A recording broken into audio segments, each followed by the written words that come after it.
लागू करतो, कोण म्हणते देणार नाही? सेवानिवृत्त कर्मचाऱ्यांना महागाई भत्ता देणार नाही, कोण म्हणते देणार नाही?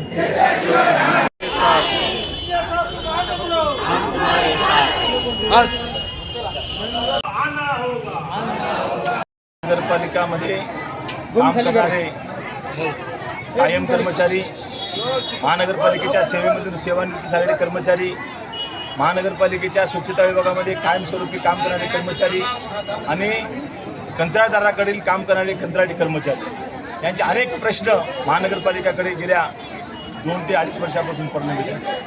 प्रामुख्याने सेवानिवृत्त झालेल्या कर्मचाऱ्याचे वेतन दर महिन्याच्या 5 तारखेला व्हावं हे नांदेड वगळा महानगरपालिका कामगार कर्मचारी युनियनची प्रमुख मागणी आहे. राज्य सरकारनं राज्य शासकीय कर्मचाऱ्यांना जानेवारी 2024मध्ये 25मध्ये जो महागाई भत्ता जाहीर केलेला आहे, तो महागाई भत्ता एप्रिल-मे 2025 उजळला तरी महानगरपालिका प्रशासनाने तो लागू केला नाही. तो महागाई भत्ता येत्या मे 2025च्या वेतनामध्ये सामील करून त्याची पेड इन जूनमध्ये अदाई करावी आणि थकबाकीच्या रकमेची अदाई करण्यासाठी महानगरपालिका प्रशासनाने धोरण निश्चित करावं. कंत्राटी कर्मचाऱ्यांच्या वेतनवाढीचा विषय असेल, 21 कर्मचाऱ्यांना कामावून कमी केल्यानंतर त्या कर्मचाऱ्यांच्या जागेवर कर्मचाऱ्यांना भरती करण्याचा विषय असेल, कायम स्वच्छता कर्मचारी घाणीचं काम करत असताना त्या कर्मचाऱ्यांना राज्य सरकारच्या 2016च्या शासन निर्णयाप्रमाणे सुट्टीमध्ये केलेल्या कामाचा मोबदला देण्यासाठी धोरण जाहीर करायचं होतं. परंतु महानगरपालिकेच्या काही विशिष्ट अधिकाऱ्यांनी आपली विवेक बुद्धी वापरून कर्मचाऱ्याचा पगार कमी करावा म्हणून 16च्या ऐवजी 21पासून लागू केला. तो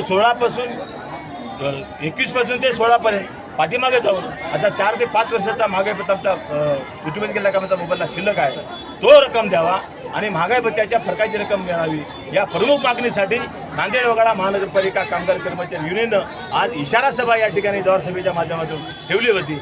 आजच्या सभेला सोसायटीचे संस्थेचे अध्यक्ष दयानंद गायकवाड साहेब आणि महानगरपालिकेतले सेवानिवृत्त कर्मचारी, कायम स्वच्छता कर्मचारी, कायम कंत्राटी कर्मचारी मोठ्या संख्येनं उपस्थित होते.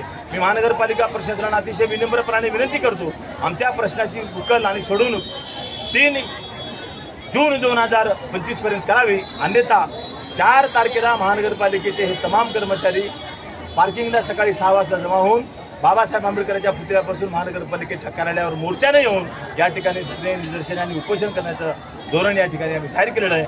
धन्यवाद. आपल्या मागण्या पूर्ण नाही झाल्या तर पुढील पाऊल काय राहील? तेच मागण्या मंजूर नाही झाल्या तर 4 तारखेला आम्ही संपाच्या आंदोलनामध्ये, काम बंदच्या आंदोलनामध्ये